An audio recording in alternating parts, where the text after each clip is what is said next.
Estaba sentada en aquella silla, una de esas enormes piezas de cuero que parecían devorarte entero, y mis manos no paraban de temblar. No era solo por el frío aire acondicionado del ático en la Torre Vesper. La Torre Vesper. ¿Quién iba a decir que yo, María de Carabanchel, acabaría en un sitio así? Sino por todo lo que acababa de pasar. Julián Vesper, sí, ese. Julián Vesper estaba de pie junto al ventanal, sus espaldas anchas recortadas contra las luces difusas de Madrid. Fuera, las sirenas empezaban a quebrar el silencio de la noche, intermitentes contra el asfalto mojado.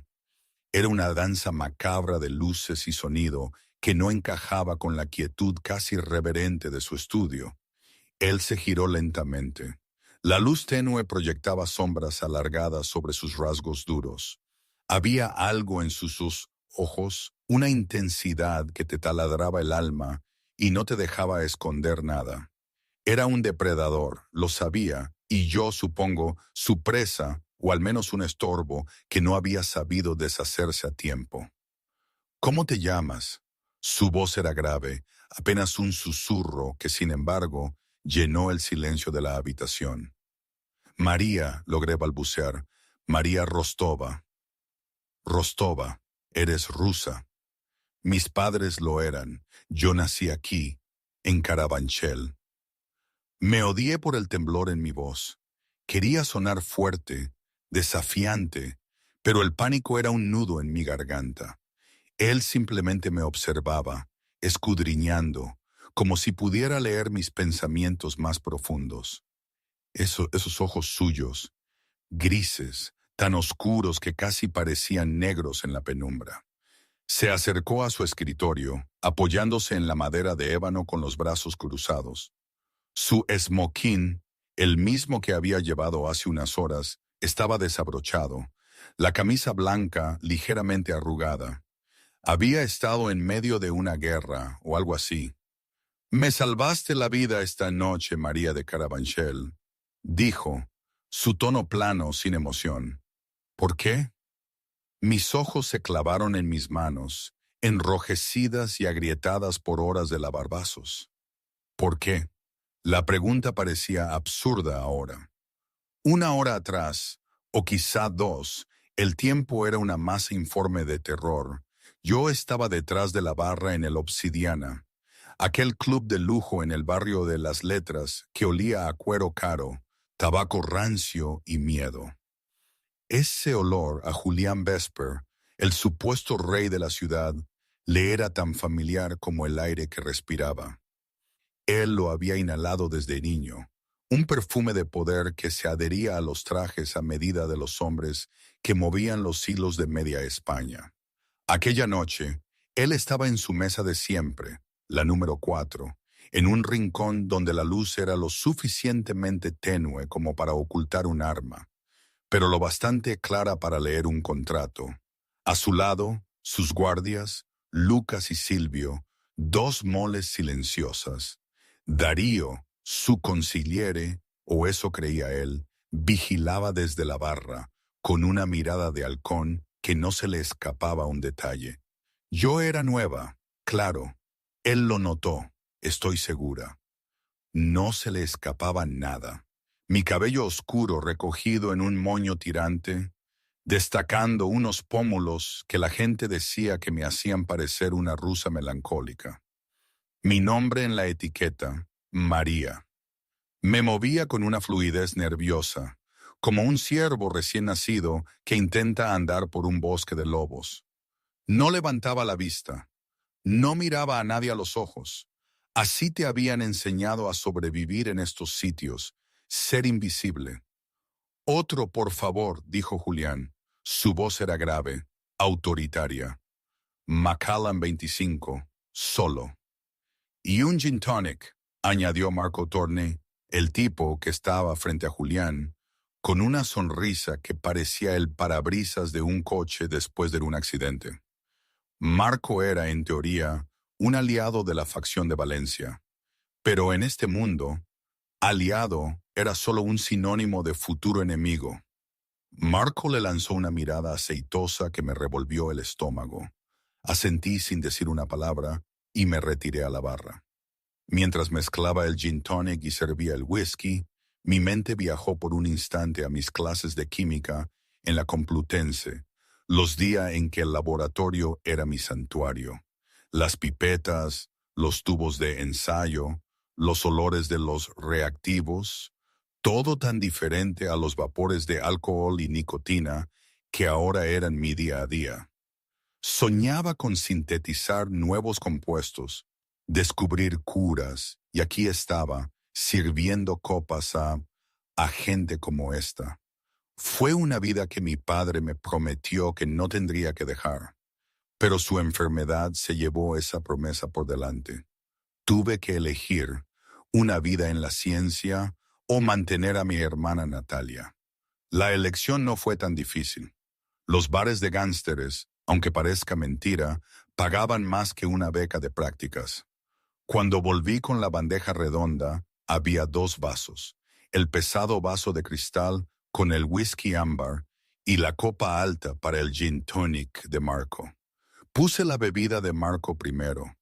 Él gruñó un gracias, sus ojos ya de vuelta en Julián. Luego me giré hacia Julián. El tiempo pareció ralentizarse. Él extendió la mano hacia el posavasos. Yo sostenía el Macallan. Pero entonces, en un movimiento tan sutil que ni Silvio ni Lucas lo notaron, no lo coloqué. Miré a Julián a los ojos por primera vez. Eran grises. Sus ojos eran un imposible y sorprendente gris, muy abiertos por el pánico, pero anclados por una extraña y desesperada resolución. Deslicé la bandeja.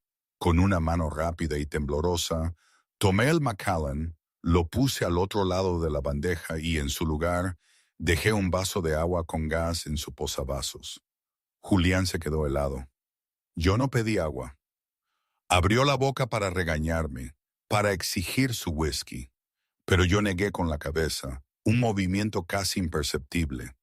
Mis ojos se dirigieron al Macallan que había retirado, luego a Marco y de nuevo a Julián. No, gritaban mis ojos. Dejé el agua. Me di la vuelta y me alejé, con la espalda recta, llevando el whisky de 25 años de vuelta a la barra. ¿Pero qué diablos fue eso? Marco rió señalando el vaso de agua. Vesper, ¿te estás ablandando, hidratándote para un maratón? Julián miró el agua burbujeante. Su corazón le golpeaba en las costillas. Había sobrevivido a 3 intentos de asesinato en los últimos 5 años. Conocía la sensación del segador en la habitación. Cabeza clara, mintió Julián con suavidad, su voz sin delatar nada. Hablamos de millones, Marco. Quiero estar lúcido. Lo que no sabía nadie era que, mientras preparaba las bebidas en la barra, había visto a Benny, el barman de siempre, aquel con la cicatriz en el cuello, hacer algo extraño. No había preparado el Macallan en el puesto habitual, sino debajo del mostrador. Lo había visto sacar un pequeño vial de cristal azul cobalto con un tapón plateado. Una gota, solo una gota, y yo había sospechado. Era una corazonada, una de esas cosas que mi instinto, forjado entre fórmulas químicas y la necesidad de sobrevivir en las calles, gritaba. ¿Un sabor a almendras en el ambiente? No, no solo eso. El brillo en sus ojos, la prisa, el disimulo. No era torpeza de un barman con experiencia. Era intención. De vuelta al estudio de Julián, la tensión era un látigo invisible. Sabía que era veneno, ¿verdad? Preguntó, su voz rompiendo mis recuerdos. Por eso lo cambiaste, pero no lo derramaste. Pudiste tirar la bandeja. En lugar de eso lo cambiaste por agua y te fuiste. Eso requiere agallas o entrenamiento. No quería morir, admití, mi voz ya más firme. Apreté la mandíbula. Usted no era el único que lo iba a beber. Si el jefe de la familia Vesper muere en mi turno, mientras yo estoy sirviendo en su mesa, me detuve, mis ojos grises clavándose en los suyos. Sé cómo funciona esto. Sus guardaespaldas matan a todos en la habitación para asegurarse de atrapar al asesino. No lo salvé porque me caiga bien, señor Vesper. Lo salvé porque quería volver a casa con mi hermana. Era una respuesta brutalmente honesta. Un poco de mi rabia se mezcló con mi miedo. Me gustaba esa sensación, me daba fuerza. Julián me miró fijamente. Una sonrisa fantasmal, casi imperceptible, se dibujó en sus labios. A él le gustaba la honestidad brutal. ¿Y Marco?, preguntó Julián. ¿Cómo murió él? No lo sé, dije rápidamente. Demasiado rápido. Julián se movió como una serpiente, rápido y letal. Agarró los reposabrazos de la silla donde yo estaba sentada, atrapándome. Se inclinó y pude oler su colonia cara mezclada con el vago aroma a miedo que irradiaba mi piel. No me mientas, María. Olfateaste el whisky. Te vi mirando el vaso en el estante. Sabías exactamente lo que había en él. Olía a almendras, admití, mi aliento entrecortado. Cianuro. La mayoría de la gente no sabe a qué huele el cianuro. La mayoría piensa que es inodoro. Me interrumpió la rabia que de pronto me consumía. Un pequeño fuego que crecía dentro de mí, quemando el miedo. Yo estudié química en la universidad antes de tener que dejarlo. Por dinero. Mi padre enfermó. Necesitaba un trabajo. Servir copas a gánsteres paga mejor que unas prácticas de laboratorio. Él me estudió. Era bella, sí, de una forma afilada y extrañamente inquietante, pero era inteligente. Eso era mucho más peligroso. Él lo entendió al instante. Benny está muerto, dijo Julián sin rodeos. Me encogí. ¿Qué? Lucas lo encontró en el sótano hace 5 minutos, la garganta cortada. Quienquiera que ordenara el golpe contra mí, ató el cabo suelto de inmediato. Mi rostro se puso blanco. Comprendí la implicación al instante. Si Benny estaba muerto y yo era la única que lo había visto hacerlo, entonces usted es el cabo suelto, terminó Julián. Se puso de pie y regresó a su escritorio, sirviéndose una copa de un decantador privado y sellado. Tomó un sorbo, observándome. Vendrán a por ti, María, quienes quiera que sean. Saben que cambiaste la bebida. Saben que eres la razón por la que sigo respirando. Me iré, dije, poniéndome de pie con piernas temblorosas. Me iré de Madrid. Me iré a Valencia. Julián rió. Fue un sonido seco, oscuro. Valencia. ¿Crees que la gente que intentó matarme no puede encontrar a una camarera en Valencia? Estarás muerta al amanecer. ¿Entonces qué hago?, grité, la desesperación finalmente rompiendo mi compostura. Te quedas. La habitación quedó en silencio. ¿Disculpe? Te quedas conmigo, dijo Julián. Ahora estás bajo mi protección hasta que descubra quién ordenó el golpe. No te apartas de mi vista. No vuelves a casa. No llamas a tu hermana.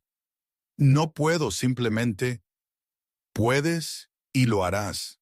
Julián presionó un botón en su intercomunicador. Darío, trae el coche. Trae las cosas de la chica del vestuario. Vamos al ático. Me miró de nuevo. Yo parecía estar intentando calcular una ruta de escape, dándome cuenta de que todas las puertas estaban cerradas con llave. ¿Quién es el químico?, preguntó Julián de repente. Parpadeé. ¿Qué? El veneno en la bebida de Marco. Fue retardado. Lo bebió, se sintió bien y murió 10 minutos después. Eso es una mezcla compleja. Y el cianuro en mi bebida. Si Benny lo tenía, alguien se lo preparó. Julián se acercó a mí, extendiendo la mano para colocar un mechón de cabello rebelde detrás de mi oreja. Sus dedos rozaron mi cuello y sentí mi pulso golpeando como un pájaro atrapado.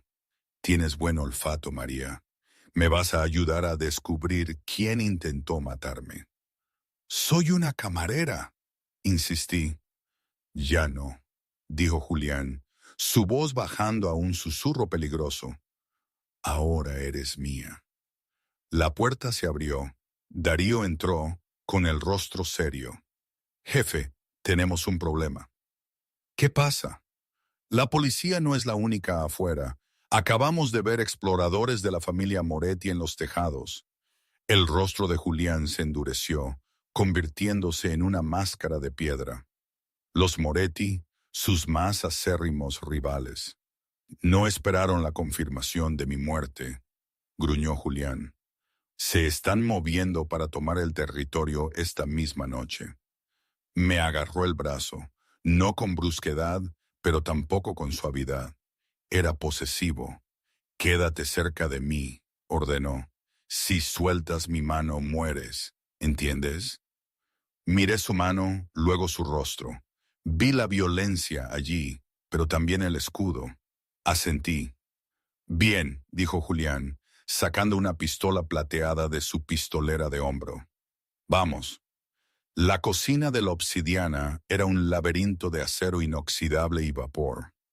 Normalmente, era una sinfonía de gritos de chefs y el estruendo de sartenes. Pero esta noche, el personal estaba acurrucado contra la pared, aterrorizado, vigilado por uno de los hombres de Julián. Él no se detuvo. Se movía con una gracia terriblemente fluida, una mano agarrando su arma, la otra sujetando firmemente mi muñeca. No me arrastró, pero la fuerza de su impulso hacía imposible que me quedara atrás. Mantente agachada, ordenó, su voz apenas audible sobre el zumbido de los frigoríficos industriales. Llegamos a la pesada puerta de acero del muelle de carga. Darío ya estaba allí, con un dedo pegado a su oído, escuchando las comunicaciones del equipo de seguridad exterior. Los hombres de Moretti cubren el frente y el callejón, siseó Darío. Tenemos un francotirador en el techo este. Estamos acorralados, Julián. El rostro de Julián permaneció impasible. Esperan que nos atrincheremos. Creen que estoy atrapado. Me miró. Estaba pálida, mi respiración superficial, pero mis ojos estaban alerta. No estaba llorando. Eso era bueno. ¿Puedes correr con tacones? Miré mis zapatos negros de camarera. Sin decir una palabra, me los quité.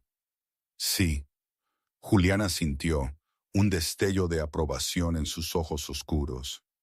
Darío, vuela la caja de fusibles trasera.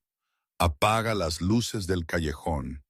Salimos por la salida lateral, a través del pasillo de la trampa de grasa. Es un pasillo estrecho, advirtió Darío. Es el único punto ciego. Darío accionó un interruptor en la pared. Con una chispa y un golpe sordo, las luces de la parte trasera del edificio se apagaron. La cocina se sumergió en las sombras. Muévete. Julián abrió la puerta lateral. El aire nocturno nos golpeó como un puñetazo físico, frío, húmedo y con olor a basura y ozono.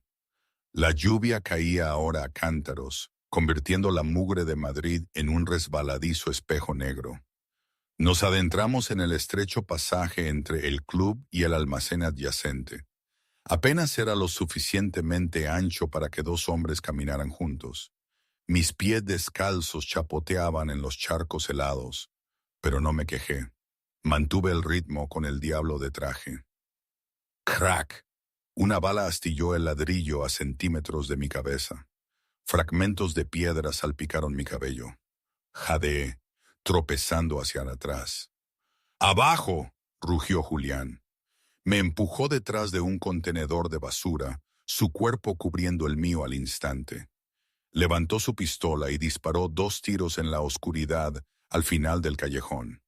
Un hombre gritó, el sonido cortado por un gorgoteo húmedo. «Tienen el perímetro», gruñó Julián. Me miró. Estábamos tan cerca que podía sentir el calor que irradiaba su pecho, oler su colonia cara mezclada con el toque metálico de la adrenalina. «Escúchame. Cuando me ponga de pie, corres hacia el todoterreno negro en la esquina. No mires atrás. No te detengas. Si alguien se interpone en tu camino, te agachas». «No puedo». «Tienes que hacerlo». Julián se puso de pie, exponiéndose para atraer el fuego. 2 disparos más sonaron, chispeando contra el contenedor. Julián respondió al fuego con una precisión aterradora, avanzando bajo la lluvia de balas, como si fuera inmortal. Me levanté a duras penas, mi corazón martilleaba contra mis costillas como un pájaro atrapado. Sprinté hacia la esquina, mis pies resbalando en el asfalto mojado.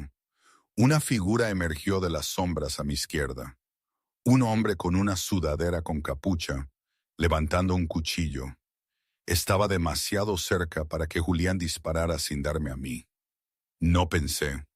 El instinto se apoderó de mí. Mientras el hombre se abalanzaba, balanceé la pesada bandeja de metal que tontamente, instintivamente, había agarrado desde que huí del club. El borde de la bandeja golpeó al hombre directamente en la garganta. Él se atragantó y tropezó hacia atrás, soltando el cuchillo. No esperé. Pasé por su lado, llegando a la escalada negro blindado justo cuando la puerta trasera se abrió de golpe. Silvio, el conductor, me metió dentro. Segundos después, Julián se lanzó detrás de mí. «¡Vamos! ¡Vamos!». Los neumáticos chirriaron, humeando contra el asfalto mojado mientras el pesado vehículo aceleraba, derrapando en la avenida principal antes de enderezarse. Dentro del coche, el silencio era ensordecedor. Julián se recostó, alisándose el cabello mojado. Revisó su cargador, lo expulsó y deslizó uno nuevo con un clic mecánico. Luego me miró. Yo estaba tiritando violentamente, el bajón de adrenalina golpeándome con fuerza. Estaba empapada, mi uniforme pegado a mi piel, mi cabello pegado a mi cara. Todavía agarraba la bandeja de servir abollada. Julián se acercó y me quitó suavemente la bandeja de mis nudillos blancos. «Tienes un buen golpe», dijo en voz baja. Miré mis manos. Estaban temblando. Yo lo golpeé. «Lo sobreviviste», corrigió Julián. Abrió un compartimento y sacó una pesada manta de cachemir, tirándola sobre mí. «Hay una diferencia». «¿A dónde vamos?», pregunté, mi voz temblorosa. «La Torre Vesper», dijo Julián, mirando por la ventana tintada mientras las luces de la ciudad pasaban borrosas. «Mi fortaleza». «Necesito llamar a mi hermana», dije de repente, sentándome más recta. «Si los Moretti le están atacando, si saben quién soy». «Todavía no saben quién eres», dijo Julián. «Para ellos, eres solo un miembro del personal que tuvo suerte. Pero eso cambiará por la mañana. Por eso necesito llamarla. Está en el apartamento en Carabanchel. Está sola». Julián volvió su mirada hacia mí. Era pesada, me oprimía el alma. «¿Está sola?». «Sí, está enferma. No sale». Julián golpeó el cristal de la partición. «Darío, envía un equipo de recuperación a Carabanchel. Glorieta de Marqués de Vadillo, ¿verdad?». Me miró para que confirmara. «Sunnyside», corregí rápidamente. «Calle 42, piso 4B». «Sunnyside, traigan a la hermana, llévenla a la torre, usen la furgoneta de transporte médico para que no parezca sospechoso». Darío asintió desde el asiento delantero. «Enseguida, jefe». Me recosté contra el asiento de cuero, soltando un aliento que sentía haber retenido durante 1 hora. «Gracias». «No me des las gracias», dijo Julián, cerrando los ojos mientras apoyaba la cabeza. No lo hago por caridad. Si la atrapan a ella, te atrapan a ti, y ahora mismo tú eres el activo más valioso que poseo. Lo miré, la mandíbula afilada, la boca cruel, el cansancio escondido en las líneas de su rostro. Era un monstruo, lo sabía, pero era un monstruo que cumplía su palabra.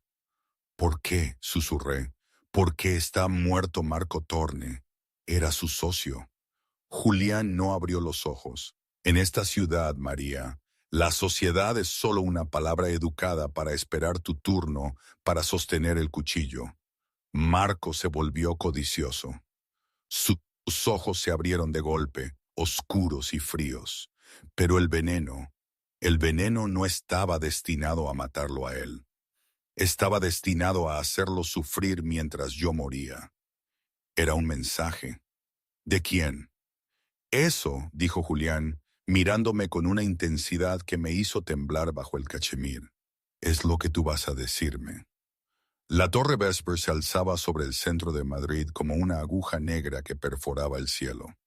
El ático ocupaba los 3 pisos superiores, una fortaleza de cristal, acero y mármol italiano que miraba al mundo con una superioridad indiferente.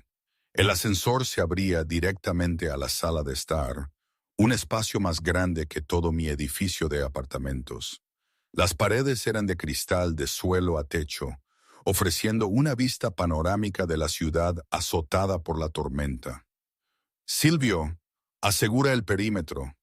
Lucas, ten al equipo médico en espera para cuando llegue la hermana, ordenó Julián mientras entraba en la habitación, quitándose su chaqueta estropeada y arrojándola sobre un sofá de cuero blanco.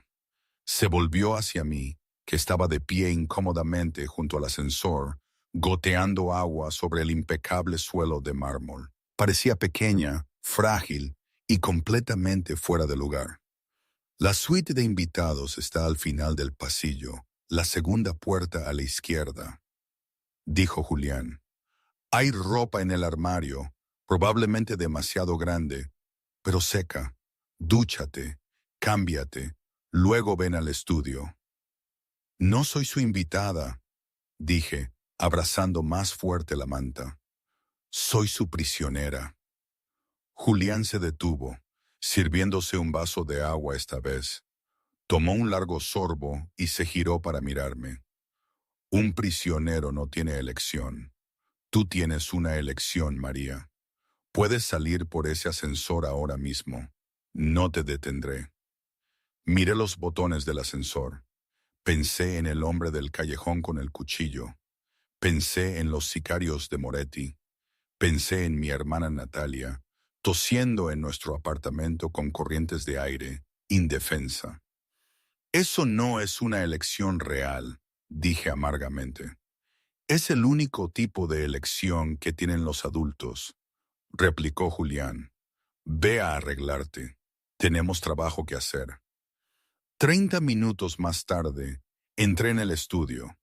Llevaba una camisa de seda negra y pantalones con cordón que había encontrado en el armario. Ropa de hombre, con los puños y los bajos remangados, oliendo ligeramente a cedro y tabaco. Mi cabello estaba húmedo, peinado hacia atrás. Sin el moño severo de camarera, parecía más joven, más suave, pero mis ojos grises seguían siendo duros como el pedernal. Julián estaba sentado detrás de un enorme escritorio de ébano. Sobre el escritorio, iluminado por una dura lámpara halógena, reposaba el vaso de Macallan 25. Lo había traído consigo. Siéntate, dijo, señalando la silla frente a él. Me senté, miré el vaso. El líquido ámbar parecía inocente, invitador. Dijiste que estudiaste química, comenzó Julián, inclinándose hacia adelante. Dime lo que sabes sobre el cianuro. Cianuro de potasio, recité, mi voz firmándose al entrar en modo académico.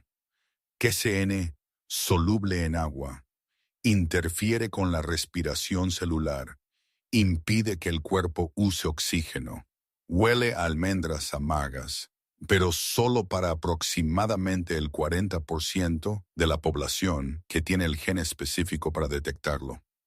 Y tú tienes el gen. Obviamente, Marco no lo olió en su bebida, reflexionó Julián, pero Marco no murió al instante. Convulsionó 10 minutos después. Marco no tenía cianuro, dije en voz baja. Julián me miró bruscamente. Explica. El cianuro es rápido, inmediato.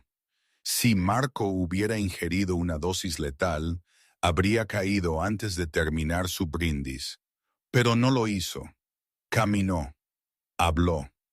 Extendí mi mano, flotando sobre el vaso de whisky en el escritorio. ¿Puedo? Julián asintió.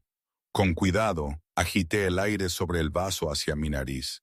Cerré los ojos.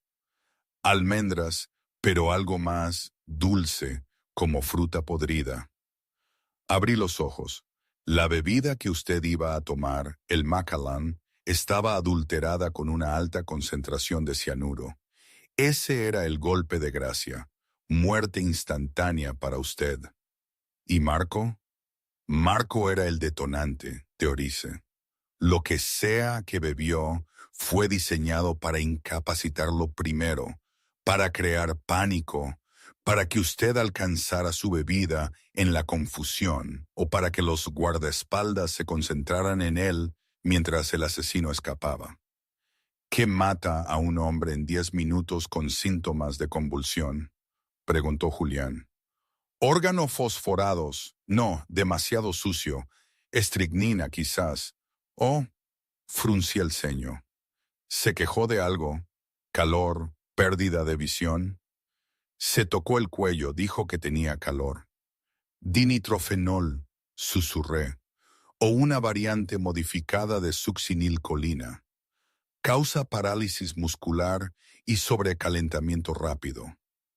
Miré a Julián. Esto no fue un matón callejero mezclando veneno para ratas, señor Vesper. Esto fue un químico, un profesional. Julián se recostó, su rostro indescifrable. Un profesional. Abrió un cajón y sacó un archivo. Arrojó una fotografía sobre el escritorio. Era una toma de vigilancia granulada de un hombre con una bata de laboratorio, caminando por un mercado abarrotado en Hamburgo. ¿Conoces a este hombre? Miré la foto. Negué con la cabeza. No. Se llama Arturo Weiss. Era el químico de la Hermandad en Algorta, un pueblo cerca de Bilbao. Desapareció hace 2 meses. Así que... Weiss era conocido por su firma, dijo Julián. Le gustaba mezclar venenos que imitaban causas naturales, ataques cardíacos, derrames cerebrales. Pero tenía una vanidad. Siempre dejaba un rastro de aceite de almendras amargas en sus mezclas, incluso si no había cianuro, como tarjeta de presentación. Miré el vaso de nuevo. Entonces, el olor a almendras podría no haber sido el veneno. Podría haber sido la firma. Exactamente. Julián se puso de pie y caminó hacia la ventana, mirando la ciudad. Lo que significa que los Moretti no ordenaron este golpe. Los Moretti son carniceros, no artistas. Usan escopetas y coches bomba. ¿Entonces quién? Alguien que quiere iniciar una guerra entre los Moretti y yo, dijo Julián suavemente. Alguien que quiere que las familias se destruyan entre sí para poder recoger los pedazos. Se volvió hacia mí. No eres solo un testigo, María. Eres la única que puede identificar el método de entrega. Viste a Benny con el vial. ¿Qué aspecto tenía el vial? Era pequeño, dije cerrando los ojos, visualizando el momento. Cristal azul, azul cobalto, con un tapón plateado. Julián se quedó helado. La temperatura de la habitación pareció bajar 10 grados. ¿Estás segura?, preguntó Julián, su voz mortalmente silenciosa. ¿Azul cobalto? ¿Tapón plateado? Sí, estoy segura, reflejaba la luz. Julián golpeó el escritorio con el puño, haciendo saltar el pesado vaso de cristal. Maldita sea. ¿Qué? ¿Qué significa? Significa, dijo Julián apretando la mandíbula, que la persona que intenta matarme es mi propio tío. Lo miré fijamente. Su familia. Valeriano Vesper. Julián escupió el nombre como una maldición. Colecciona frascos de boticario antiguos, azul cobalto. Es su capricho. Antes de que pudiera procesar esto, el intercomunicador del escritorio zumbó. Jefe, la voz de Darío sonaba tensa. Tenemos una situación. ¿Encontraste a mi hermana?, preguntó Julián. Hubo una larga pausa. Darío, advirtió Julián. El apartamento de Carabanchel estaba vacío, jefe, dijo Darío. No hay señales de forcejeo, pero encontramos una nota pegada al televisor. Me puse de pie, mis manos aferrándose al borde del escritorio. ¿Dónde está? ¿Dónde está Natalia? Lee la nota, Darío, ordenó Julián. La voz de Darío era grave. Dice, el sobrino tiene la corona, pero el tío tiene el corazón. Cambia a la chica por la hermana. Tienes 1 hora, medianoche, en el puerto de Valencia. Dejé escapar un grito ahogado. ¡La tienen! ¡Tienen a Natalia! Me volví hacia Julián, mis ojos salvajes de pánico y furia. Usted dijo que nos protegería. Dijo que estaría a salvo. La recuperaré, dijo Julián, su rostro endureciéndose en una máscara de pura violencia. Él me quiere a mí, grité. Quiere un intercambio. Iré, lo haré. No, dijo Julián, rodeando el escritorio y agarrándome por los hombros. Es una trampa. Si vas, las dos mueren. Valeriano no deja testigos. No me importa. Es mi hermana. Está enferma. Necesita su medicación. Luché contra su agarre, pero él era inamovible. María, escúchame. Julián me sacudió con fuerza una vez. No negocio con vidas. Ya no. Me atrajo hacia él, sus ojos ardiendo en los míos. Vamos al puerto, pero no vamos a hacer un intercambio. Vamos a recuperar a tu hermana y voy a matar a mi tío. Tiene un ejército, sollocé, mis fuerzas flaqueando.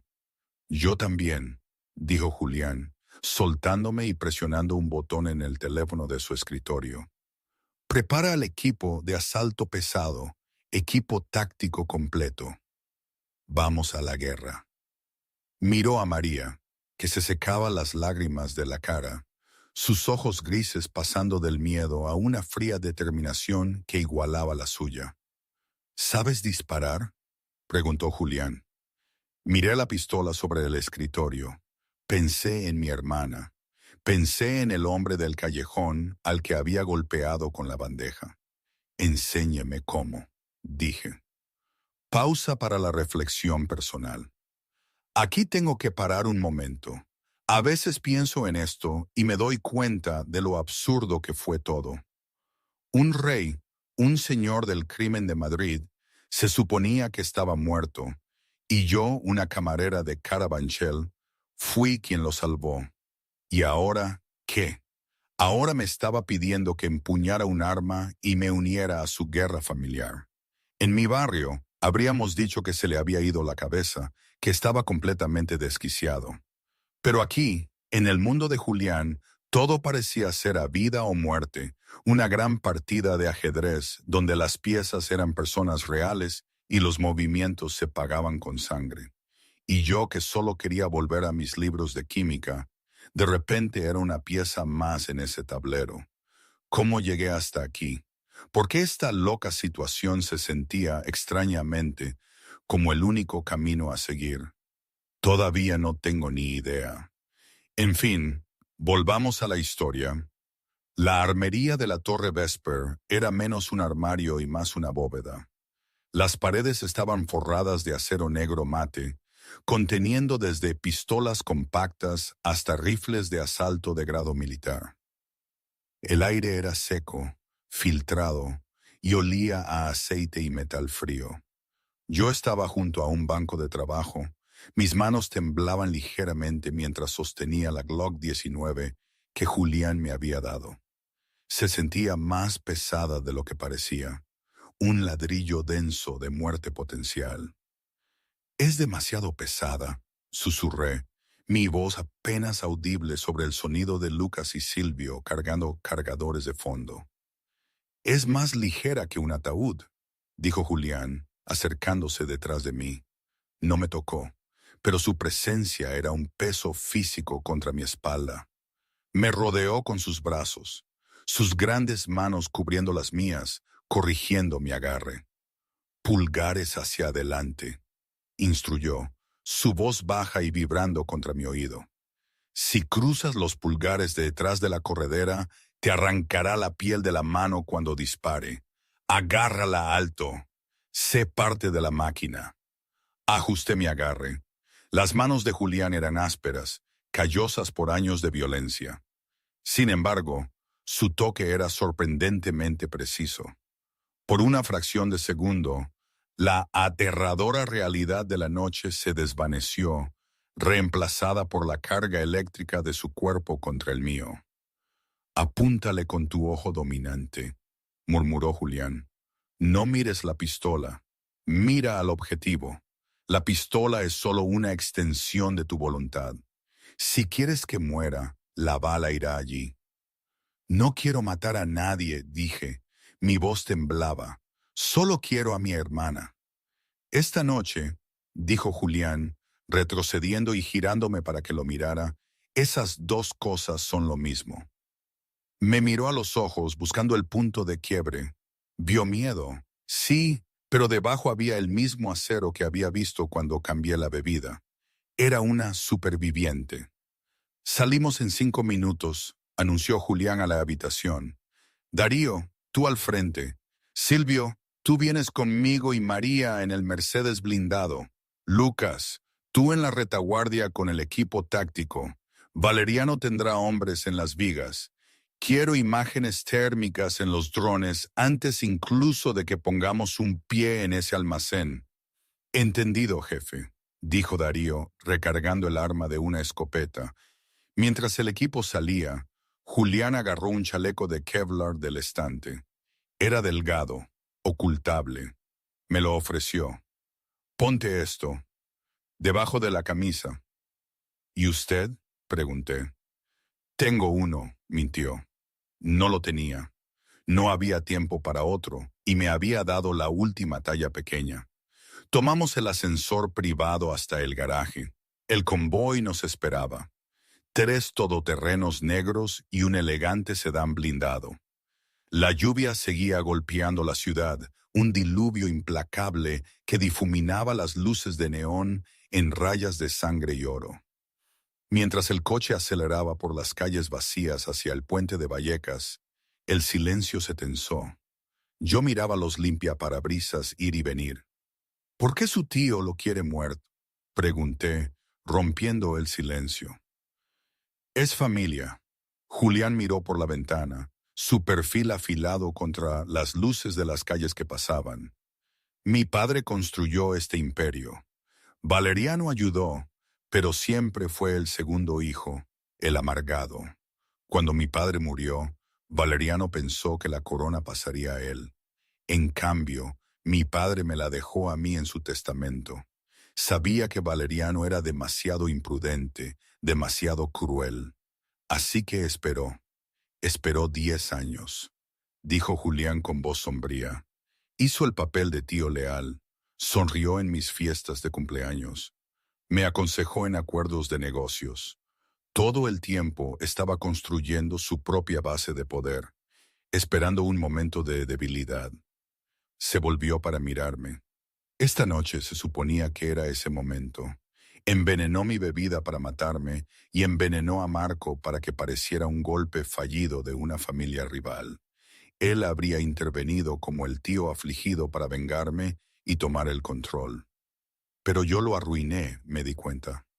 «Lo arruinaste», asintió Julián.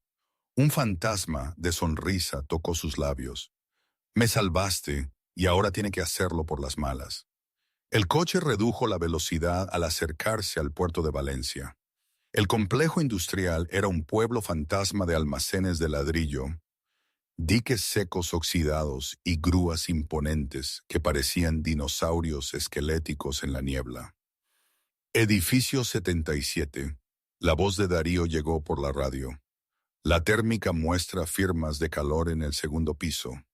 Quizás 10 hostiles y una firma de calor inmóvil sentada en una silla en el centro de la habitación.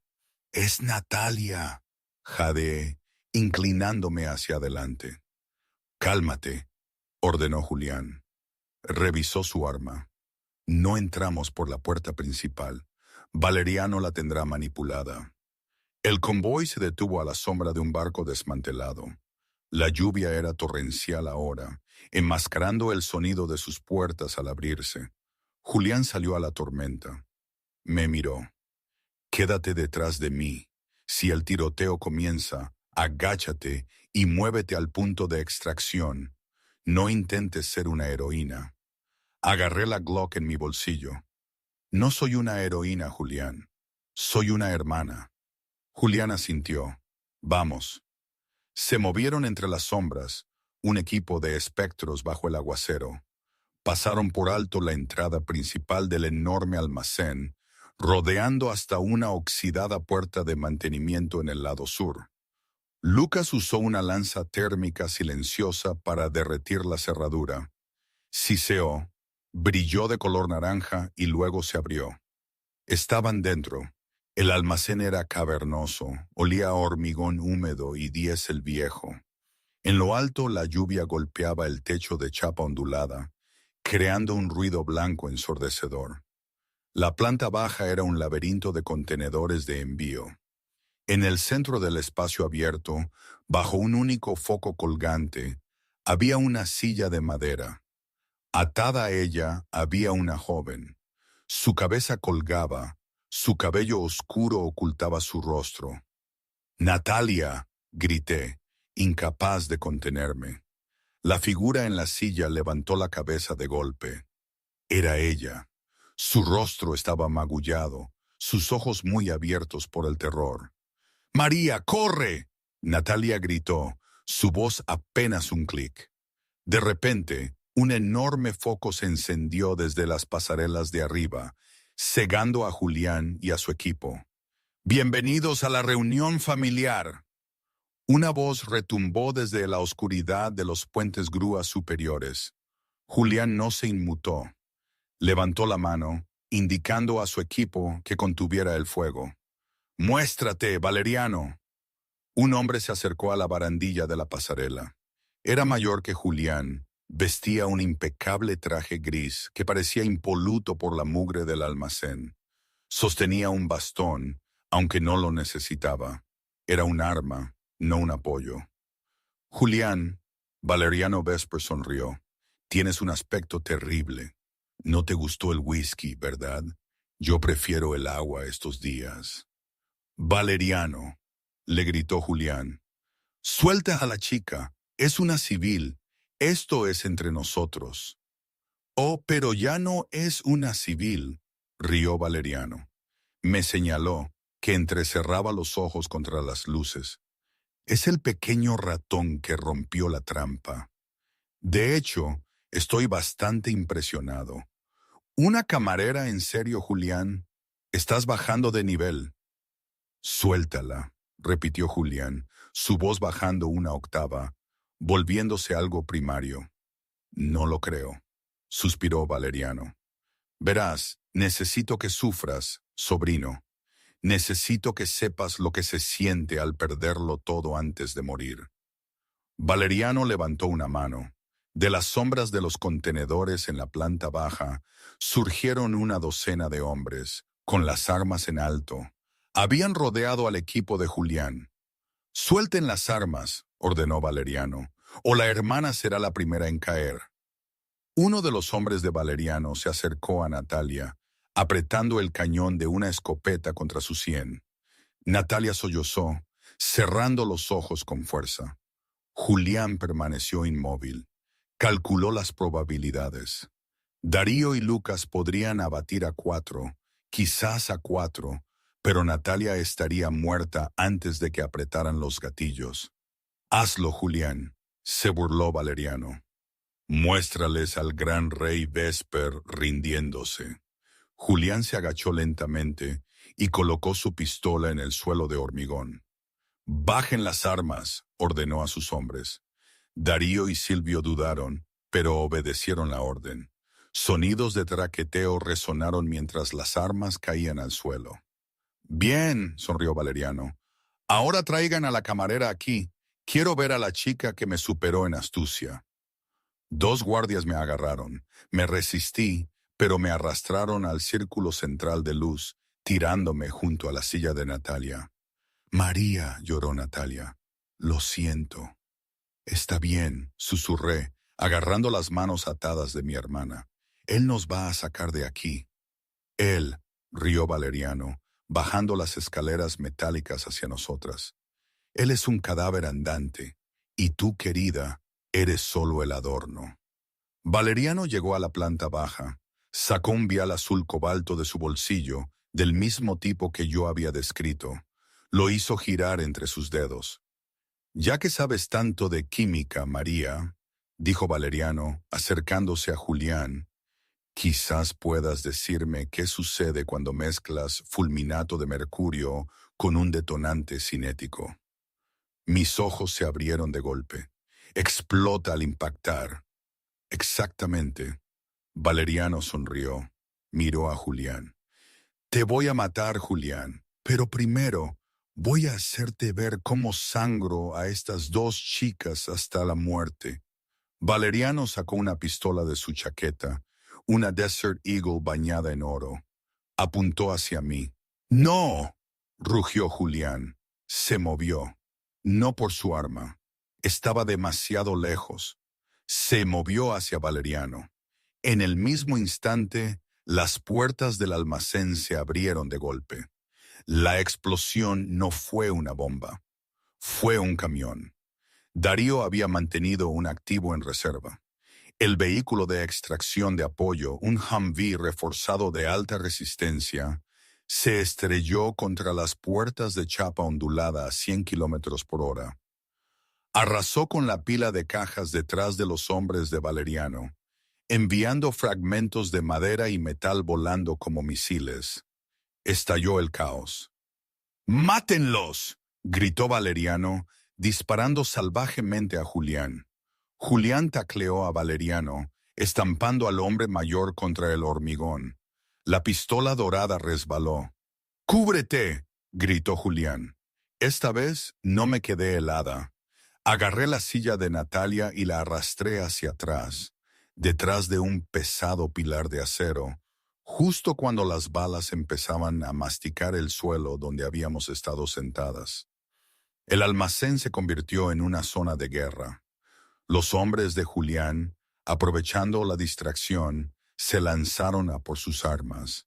Darío rodó detrás de una carretilla elevadora, levantándose con su escopeta rugiendo. Silvio recibió 2 disparos en el chaleco, pero siguió disparando, abatiendo a un francotirador en la pasarela. En el centro de la tormenta, Julián y Valeriano estaban enfrascados en una brutal lucha cuerpo a cuerpo. Valeriano era mayor, pero era engañosamente fuerte, impulsado por décadas de odio. Le dio un rodillazo a Julián en las costillas, oyendo un chasquido, y le arañó los ojos. Julián le dio un cabezazo, el sonido de hueso contra hueso, asquerosamente fuerte. Le dio un puñetazo en la garganta a Valeriano, forzándolo a retroceder. Pero Valeriano sacó un cuchillo de su manga, un carambit curvo. Hizo un corte, abriendo una profunda herida en el antebrazo de Julián. La sangre salpicó el hormigón mojado. «Siempre fuiste blando», escupió Valeriano, lanzándose de nuevo. Mientras tanto, detrás del pilar, yo intentaba frenéticamente desatar las cuerdas de Natalia. Los nudos estaban mojados y apretados. «¡No puedo soltarlos!», grité. «¡Déjame!», gritó Natalia. «¡Vienen!». 2 de los hombres de Valeriano flanqueaban su posición. Vi sus sombras alargarse contra la pared. Recordé el peso en mi bolsillo. Seguro quitado. Aprieta, no tires. Saqué la Glock 19. Mis manos temblaban, pero mi mente se volvió fría. Era la misma frialdad que sentía al medir ácidos volátiles en el laboratorio. Un error significaba la muerte. La precisión significaba la supervivencia. El primer hombre rodeó el pilar. No dudé. Disparé. El retroceso me sacudió los brazos, pero a esa distancia no podía fallar. La bala alcanzó al hombre en el hombro, haciéndolo girar. Cayó gritando. El segundo hombre dudó, sorprendido de que la camarera estuviera armada. Esa vacilación le costó caro. Disparé de nuevo. 2 disparos, salvajes pero efectivos, fuego de supresión. Él se agachó. «Buena chica», gruñó una voz. Julián estaba allí. Se había separado de Valeriano por una fracción de segundo. Agarró el cuchillo del cinturón del hombre caído y cortó las cuerdas de Natalia de un solo movimiento. «Ve al Humvee», ordenó Julián. «Lucas conduce. Ve». «No sin usted». Le agarré el brazo. Su camisa blanca estaba empapada en sangre, tanto de la herida en el brazo como de un rasguño en el costado. «Tengo que terminar con esto», dijo Julián, mirando hacia el centro de la habitación. Valeriano había recuperado su arma. Estaba de pie junto a los tanques abiertos de almacenamiento de productos químicos cerca del muelle de carga, usándolos como cobertura. Estaba disparando a Darío y al resto del equipo de Julián. «¡Julián, esos son disolventes!», grité, viendo las etiquetas en los bidones detrás de los que se escondía Valeriano. «Acetona y hexano. Si una bala les da, es una bomba», terminó Julián el pensamiento. «Una grande. Hará caer el techo». Julián me miró. Por un momento, los equipas se envenenaron. Muy lento, los sonidos del tiroteo se desvanecieron. Extendió la mano y me acarició el rostro, su pulgar ensangrentado acariciando mi pómulo. «Saca a tu hermana, conduce hasta llegar a la ciudad. No te detengas». «¿Qué va a hacer?» «Voy a despedir a Valeriano», dijo Julián con crudeza. Me empujó hacia el Humvee, donde Lucas agitaba las manos frenéticamente. Arrastré a Natalia, metiéndola en el asiento trasero. Me metí detrás de ella. «¿Dónde está el jefe?», gritó Lucas, acelerando el motor. «¡Arranca!», grité, las lágrimas cegándome. Él dijo que arrancáramos. Mientras el Humvee chirriaba saliendo por las puertas destrozadas de la bahía, miré hacia atrás por la ventana trasera. Vi a Julián corriendo, no lejos del peligro, sino hacia él. Estaba esprintando por el suelo abierto, las balas levantando polvo alrededor de sus pies. Valeriano lo vio venir y levantó su Desert Eagle, apuntando al pecho de Julián. Julián no disminuyó la velocidad. Se lanzó, deslizándose por el hormigón mojado como un jugador de béisbol robando la base. Mientras se deslizaba, levantó su arma. No apuntó a Valeriano. Apuntó al bidón de acero azul justo detrás de la cabeza de Valeriano. Acetona, altamente inflamable. Vi el fogonazo de la pistola de Julián. Entonces el mundo se volvió blanco. Una enorme bola de fuego estalló en la parte trasera del almacén. La onda expansiva golpeó el Humvee, levantando los neumáticos traseros del suelo antes de volver a estamparlos.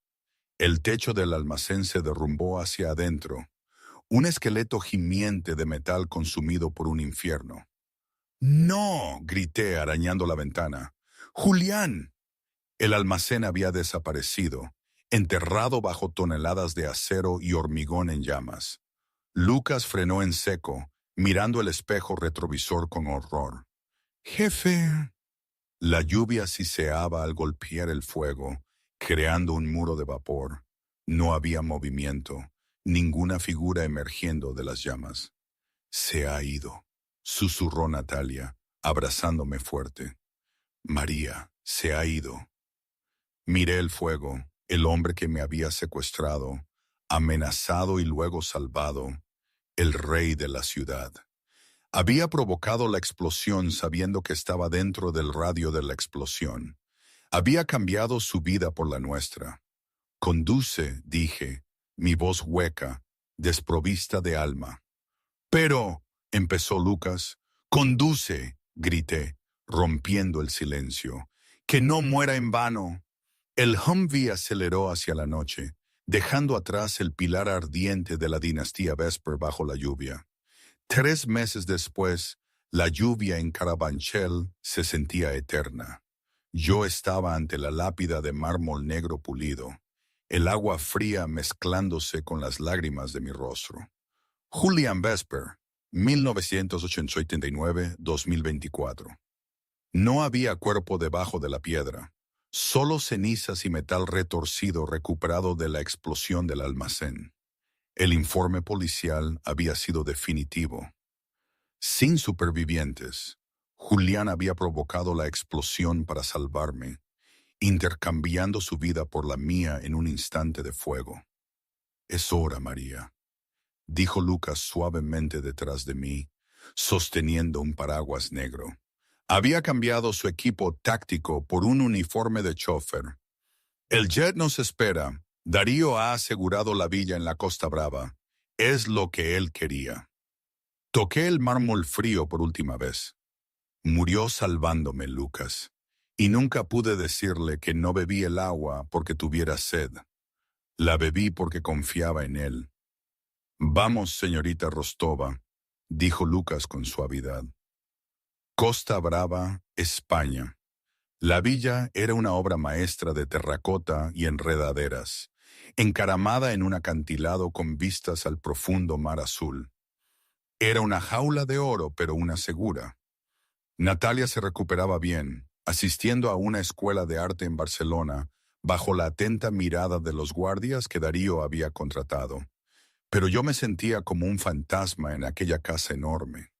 Pasaba los días deambulando por la terraza, atormentada por el recuerdo de un hombre con un traje a medida, que me había mirado como si yo fuera lo único peligroso en la habitación. Una tarde de martes, la doncella interrumpió mis pensamientos. Señora, un visitante, dice que es sobre asuntos legales de la propiedad. Suspiré. Envíalo al estudio.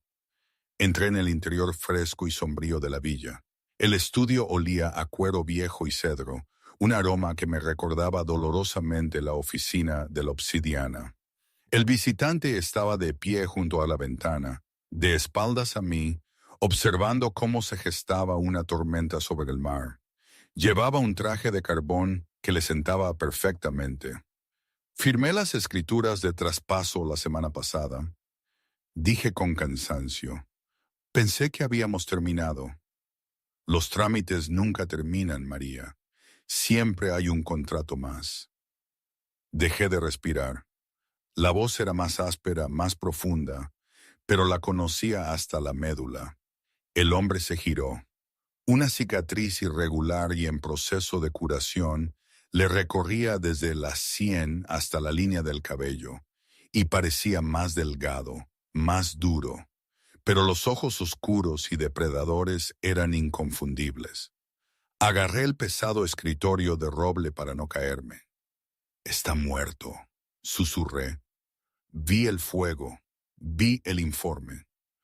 Cuesta mucho dinero falsificar registros dentales, dijo Julián Vesper, caminando lentamente hacia mí. Se movía con una ligera rigidez, un recordatorio de la violencia que había sobrevivido. Me mintió, jadeé, la conmoción dando paso a una oleada de ira. Me dejó llorarle durante 3 meses, Julián.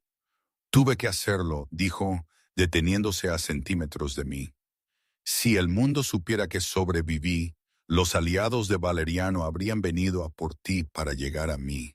Tenía que ser un fantasma. No podía volver hasta haber cazado a cada persona de esa lista. Extendió su mano cálida y callosa contra mi mejilla. Terminé la lista esta mañana en Zúrich. Lo miré fijamente, mi visión borrosa. Se mantuvo alejado para protegerme. Te lo dije una vez, dijo Julián, su voz bajando a ese susurro peligroso e íntimo. No negocio con vidas, las aseguro. Sacó un pequeño objeto de su bolsillo. Era un posavasos de la obsidiana. Me salvaste la vida con un vaso de agua. Julián sonrió, una expresión rara y genuina que suavizó sus rasgos crueles. Y quemé mi reino para salvar el tuyo. Creo que eso nos deja a mano. No quiero estar a mano, susurré, las lágrimas desbordándose. Bien, dijo Julián, porque estoy cansado de beber solo. Se inclinó y me besó. Fue una declaración desesperada, posesiva, que sabía a lluvia, a supervivencia y a una promesa que nunca podría romperse. El imperio se ha ido, María, murmuró contra mis labios. La familia Vesper está muerta. Ahora solo soy un hombre, retirado. Me reí un sonido que finalmente rompió el silencio de la villa. Le abracé el cuello. No se preocupe, jefe. Yo vigilaré la barra. El rey había muerto. Larga vida a la reina. Y hoy, ¿sabes qué? No tengo ni idea. A veces pienso que fue lo mejor que me pudo pasar. A veces pienso que cometí un error garrafal, uno enorme. Probablemente ambas cosas. Así es la vida, ¿no te parece? Nada es claro, nada es perfecto, pero al menos es mi vida. ¿Creéis que a pesar de todo, esta era la única forma de que Elena y Julián pudieran estar juntos?